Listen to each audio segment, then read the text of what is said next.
The sound of breaking glass shattered the quiet. Tuesday evening as Detective Maria Thompson pulled into the Sunset gas station on Crenshaw Boulevard. She wasn't supposed to be working tonight. She had promised her 8-year-old daughter, Keisha, that they would watch movies together after a long week of double shifts battling crime in the streets of Los Angeles. Maria had been looking forward to this quiet evening all week long, dreaming of popcorn and Disney movies with her little girl, who had been asking when Mommy would finally have time to just be Mommy again. But life has a way of changing plans. In seconds, 3 masked men with guns were inside the store, and an elderly man lay bleeding on the floor near the candy aisle. Maria's heart pounded like a drum as she reached for her radio with trembling fingers, but then she heard something that made her blood freeze completely.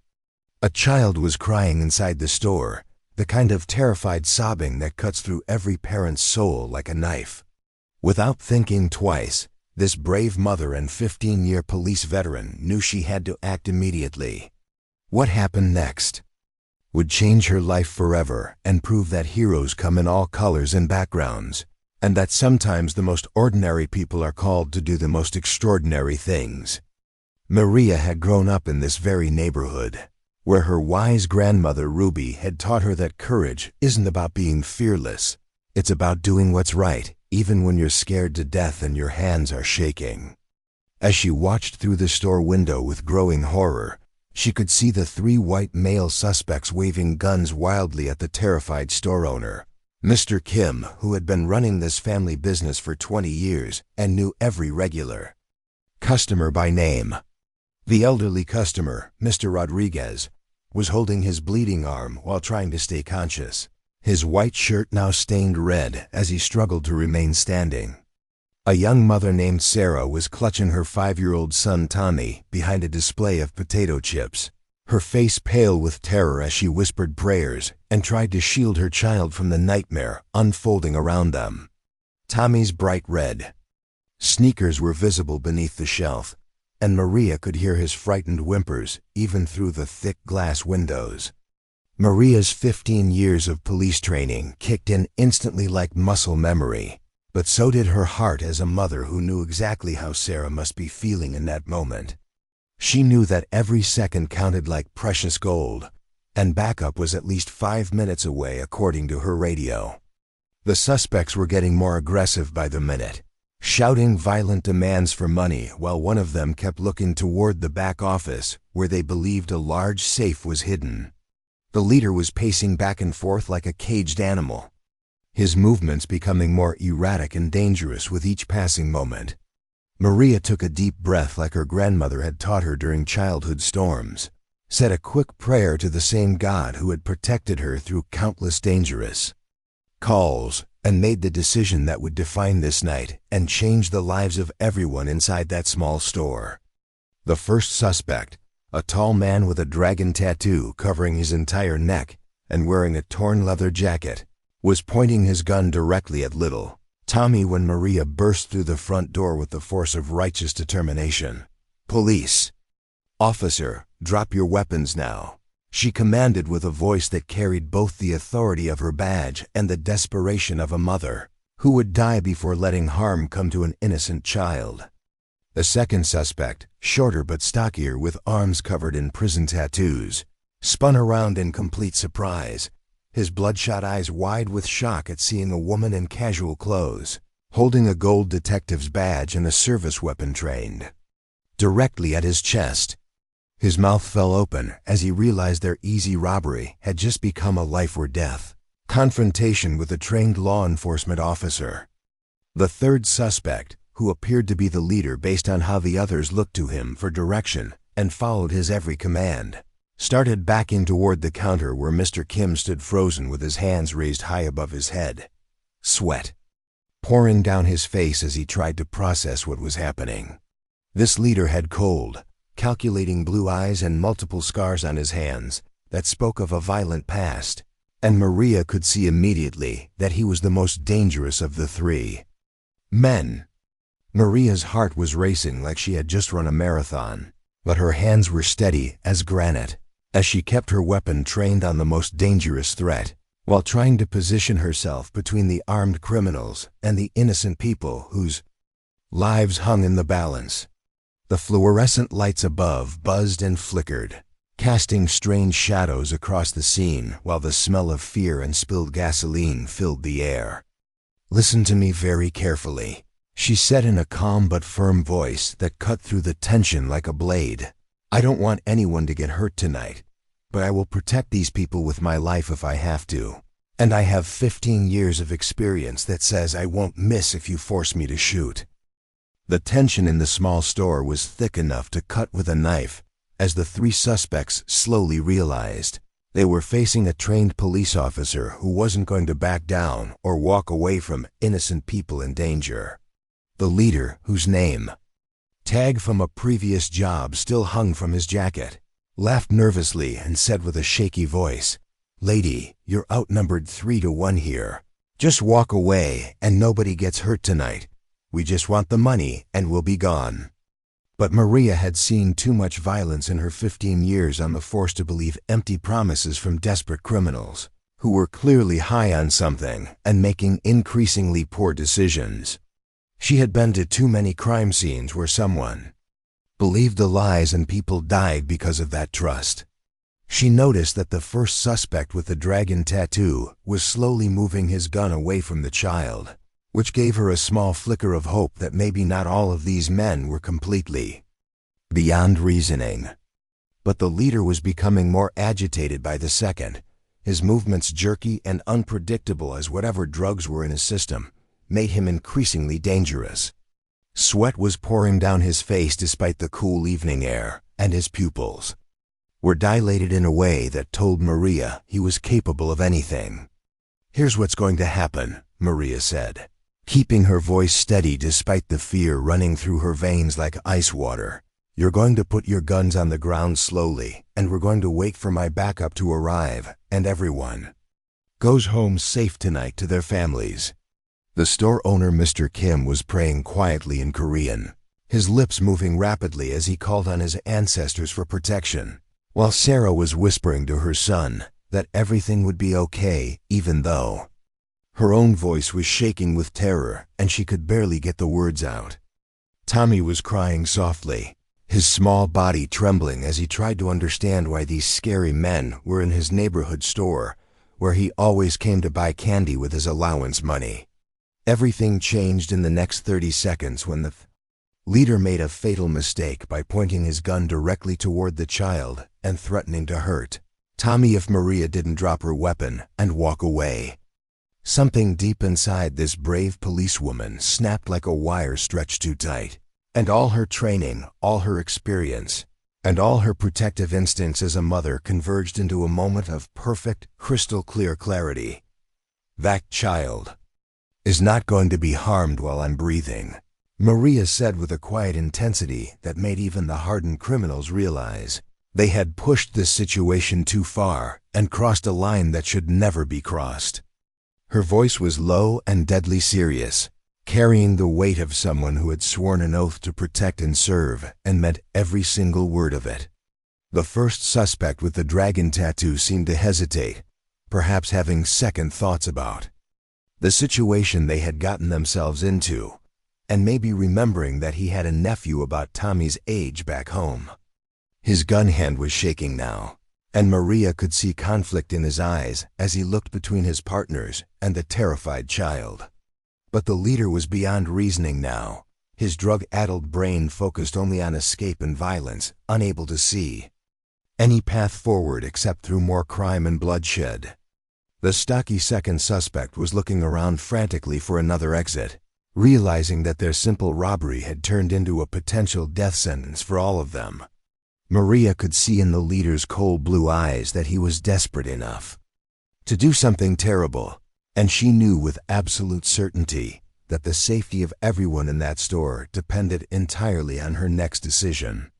The fluorescent lights continued to buzz overhead while the smell of fear grew stronger, and time seemed to slow down as Maria calculated angles, distances, and risks in her mind with the speed that only comes from years of training and experience. When the leader started to swing his gun toward little Tommy with clear murderous intent, Maria didn't hesitate for even a split second, because she knew that hesitation kills innocent people, and she would rather die than let that happen. The sound of gunshots echoed through the small store like thunder as Maria fired 3 precise shots, her police academy training taking over completely while her conscious mind stepped aside to let muscle memory and years of practice guide her. Actions. The leader dropped immediately, his weapon skittering across the linoleum floor and spinning to a stop near the frozen food section, while the first suspect threw his hands up in complete surrender, shouting that he gave up and didn't want to die in this place.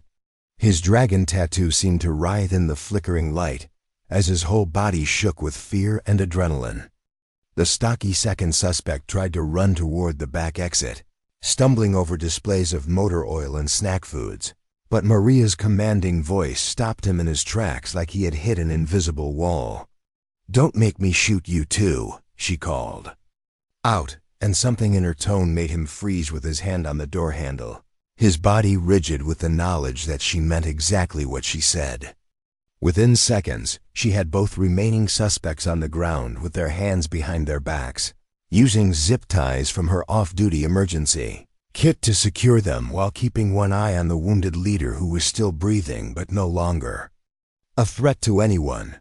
Her movements were quick and efficient, the result of countless hours of training and real-world experience in situations just like this one. The elderly Mr. Rodriguez was applying pressure to his own wound while praising Maria in rapid Spanish, calling her an angel sent from heaven to protect the innocent, his voice filled with gratitude and amazement. Sarah was crying with relief while hugging her son tightly, her whole body shaking as the reality of how close they had all come to death began to sink in. Mr. Kim was already on the phone with 911, speaking rapidly to the dispatcher in accented English about how a hero police officer had just saved their lives and prevented a massacre. Tommy looked around with wide, confused eyes, not fully understanding what had happened, but knowing that the scary men couldn't hurt him anymore, because the brave lady with the badge had protected him. The next few minutes felt like hours as Maria checked on everyone's condition while maintaining complete control of the crime scene until backup arrived with sirens wailing.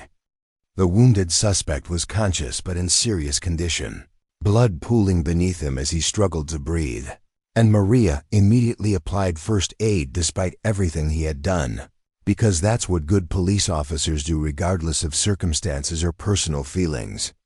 She pressed clean towels against his wounds while speaking calmly to keep him conscious, even though part of her wanted to let him face the consequences of his actions.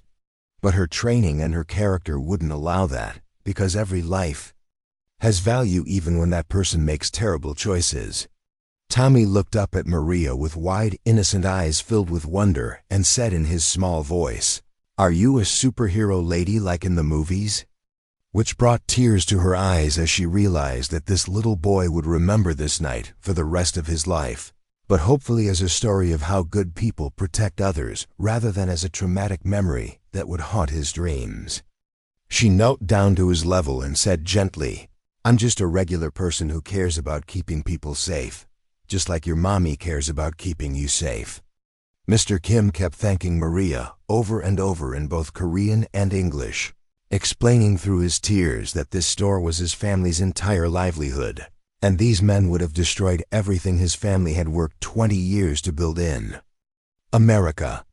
His hands were still shaking as he pointed to family photos behind the counter, showing his wife and 3 children who depended on this business for everything they had. When the first police cars arrived with sirens wailing and red and blue lights flashing through the windows, Maria's fellow officers found a scene that would be talked about in the department for years to come. A textbook example of an off-duty intervention that saved multiple lives and prevented a tragedy that could have made national news for all the wrong reasons. The real twist came 3 days later when Maria learned the full story behind the attempted robbery through the detective work of her colleagues and the confessions of the suspects.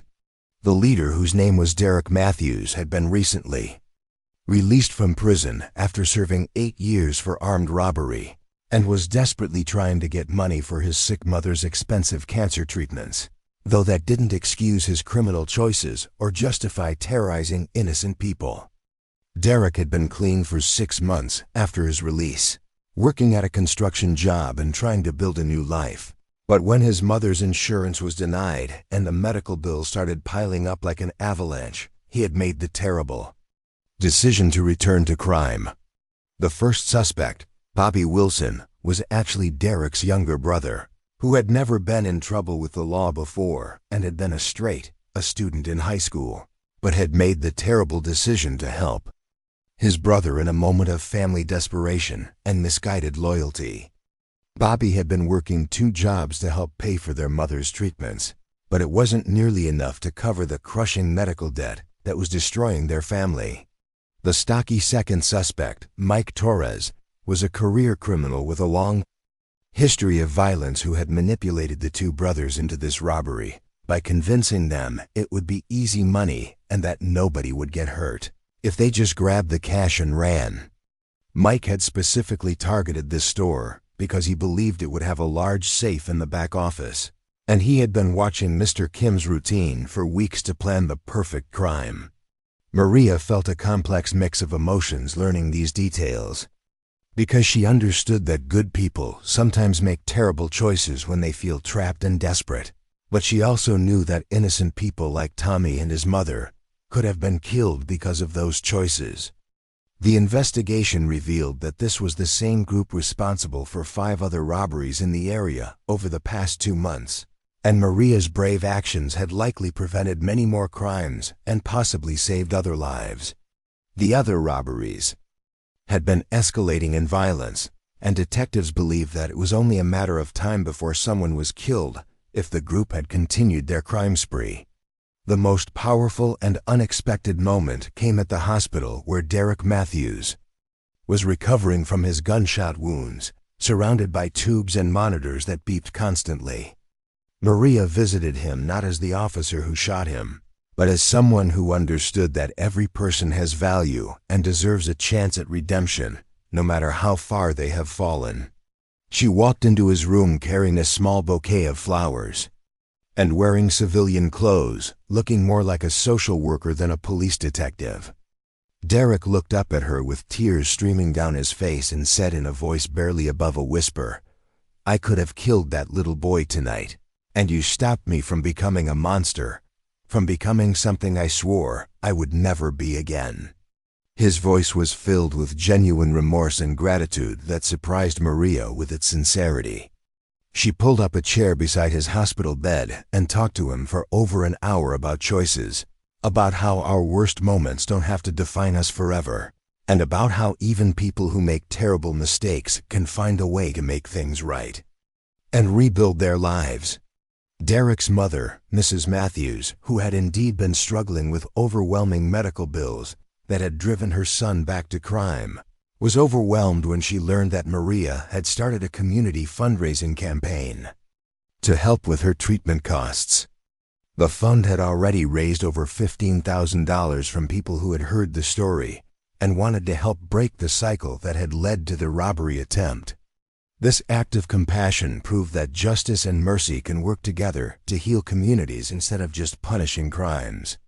Bobby Wilson, the younger brother, was so moved by Maria's kindness and the support from the community that he decided to cooperate fully with prosecutors and testify against the career criminal Mike Torres, helping to ensure that the most dangerous member of the group would face the full consequences of his actions and be prevented from manipulating other vulnerable people into lives of crime. 1 month later, Maria stood before a packed community center in her neighborhood, receiving a Medal of Valor from the police chief while her daughter Kaisha watched proudly from the front row, wearing her best dress and holding a sign that said, "My mommy is a hero."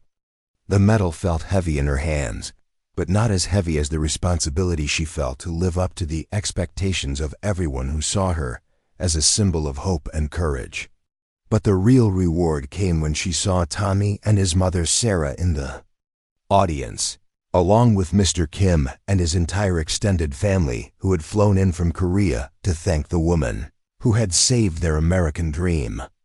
Even Derek Matthews' mother was there, now cancer-free thanks to the community support, sitting next to Bobby Wilson, who had started college courses while serving his reduced sentence. Maria's voice was strong but filled with emotion as she spoke to the crowd of over 300 people about how this incident had reminded her why she became a police officer in the first place, and how it had restored her faith in the power of community to heal and support each other.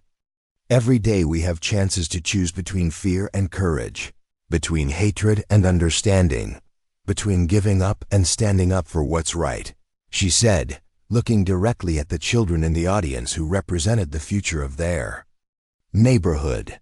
I'm just a regular person who happened to be in the right place at the right time. But each of you has that same power to protect and serve your community in your own unique way, whether you wear a badge or not. As thunderous applause filled the room and people rose to their feet, Maria realized that the most important lesson from that night wasn't about the shooting or the arrests, but about how people from different backgrounds and circumstances can come together to support each other when it matters most. Tommy ran up to hug her legs after the ceremony, still calling her his superhero lady, and Maria knew that this story would inspire him and countless others to believe that ordinary people can do extraordinary things when they choose courage over comfort and service over selfishness. The event was covered by local television stations and newspapers, and Maria's story spread across social media, inspiring police officers and civilians alike to remember that heroism isn't about being perfect. It's about being willing to stand up for others when they need it most. In the months that followed, Maria received letters from people all over the country who had been touched by her story, and she realized that sometimes a single moment of courage can create ripples that spread far beyond what anyone could have imagined. 6 months after that life-changing night, Maria found herself standing in front of the police academy, where she had graduated 15 years earlier. But this time she was the instructor teaching new recruits about community policing and crisis intervention. The young cadets hung on her every word as she shared the story of that Tuesday evening, emphasizing how police work isn't just about enforcing laws, but about protecting the most vulnerable members of society. Among her students was a young African-American woman named Jasmine who reminded Maria of herself at that age, full of determination to make a difference in her community.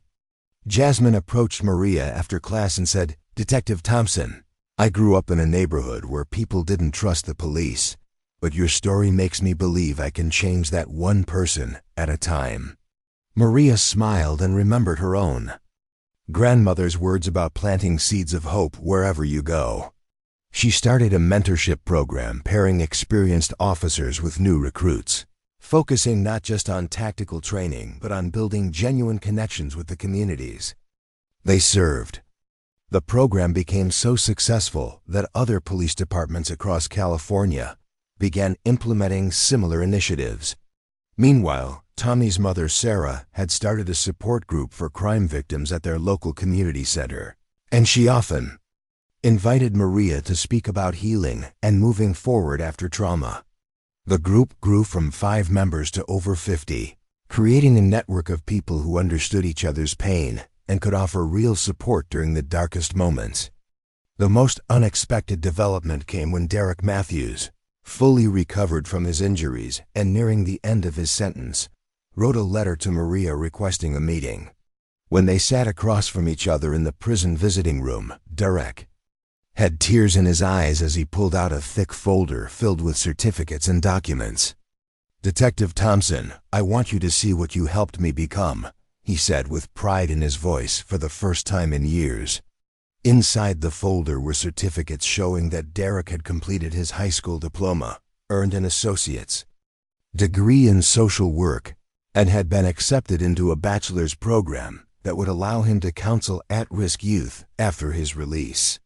He had also become a mentor to younger inmates, helping them avoid the mistakes that had landed him in prison twice.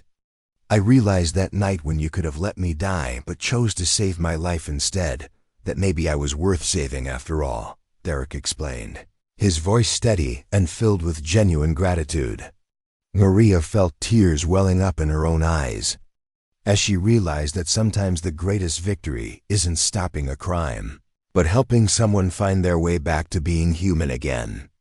Derek's transformation had inspired his brother Bobby as well, who had become a peer counselor in the juvenile system and was working toward becoming a social worker specializing in family crisis intervention.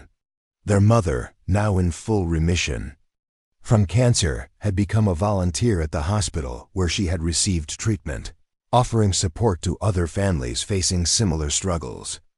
The ripple effects of that night continued to spread throughout the community in ways Maria never could have imagined. Mr. Kim had used the insurance money from the incident to renovate his store, but instead of just reopening as before, he transformed part of it into a small community center where neighborhood kids could come after school for tutoring and safe activities. He hired Tommy's mother Sarah as the coordinator, giving her a steady income and a way to give back to the community that had supported her family during their most frightening moment. The store became known as Kim's Corner of Hope, and it hosted everything from job training workshops to senior citizen meets. Maria often stopped by during her patrols, not as a police officer, but as a community member who cared about the people in her neighborhood. She would sit with the elderly Korean War veteran who played chess with the young Hispanic teenagers, watching languages and generations blend together over shared games and stories. Mr. Rodriguez, who had made a full recovery from his injuries, started teaching Spanish classes at the center, while also learning Korean from Mr. Kim's wife. The unlikely friendship between these two elderly immigrants became a symbol of how crisis can bring people together across cultural boundaries. Local news stations began featuring the community center in their positive news segments, and donations poured in from people who wanted to support this example of neighborhood healing and unity. 1 year after the incident, Maria received a phone call that would change her life again, but this time in a completely different way. The caller was a producer from a major television network who had heard her story and wanted to create a documentary about community policing and second chances. At first, Maria was hesitant, preferring to keep working quietly in her neighborhood, rather than seeking national attention. But when she learned that the documentary would include interviews with Derek, Bobby, their mother, Tommy's family, and Mr. Kim, she realized this could be an opportunity to spread their message of hope and redemption to people across the entire country. The filming process took several months, and Maria was amazed to see how much everyone had grown and changed since that terrible night. Derek had been released from prison and was working at a nonprofit organization that helped former inmates find jobs and housing, while also speaking at schools about the consequences of criminal choices. Bobby had graduated from community college with honors and was starting his junior year at UCLA on a scholarship funded by the Police Officers Union.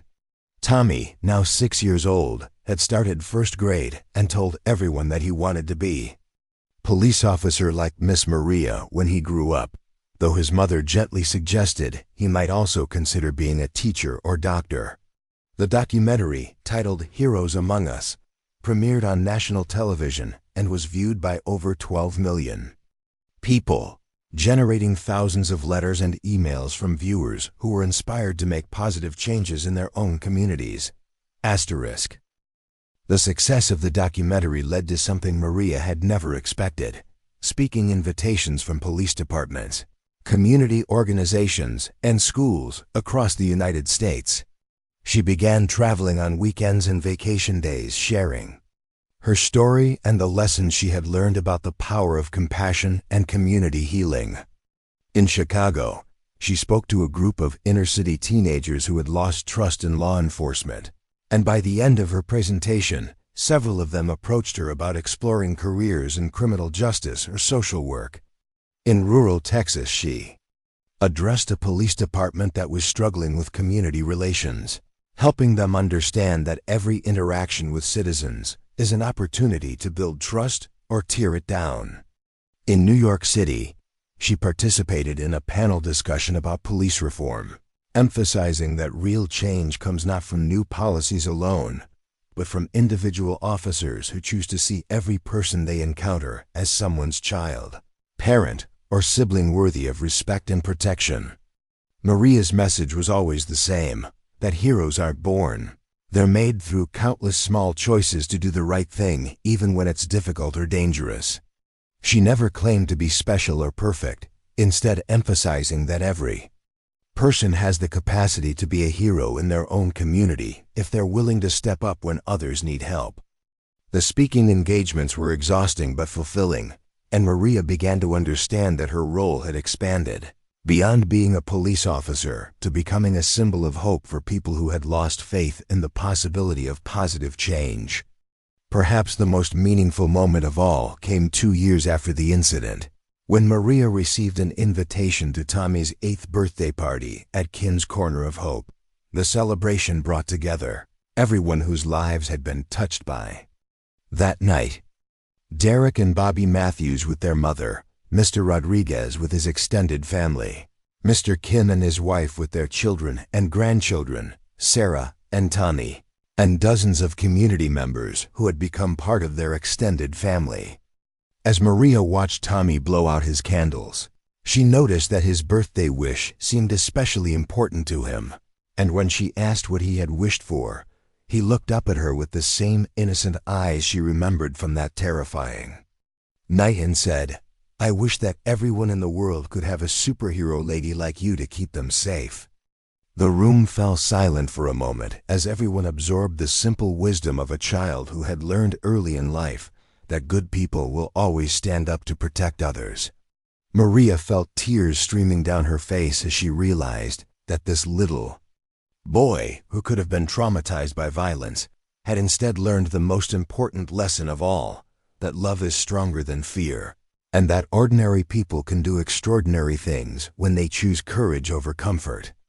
As the party continued around them with laughter and music and the joyful chaos of children playing together, Maria understood that the real victory wasn't that she had stopped a robbery or saved lives, but that she had helped create a community where people from different backgrounds could come together as one family, proving that the American dream is still alive for those who are willing to fight for it with both justice and compassion.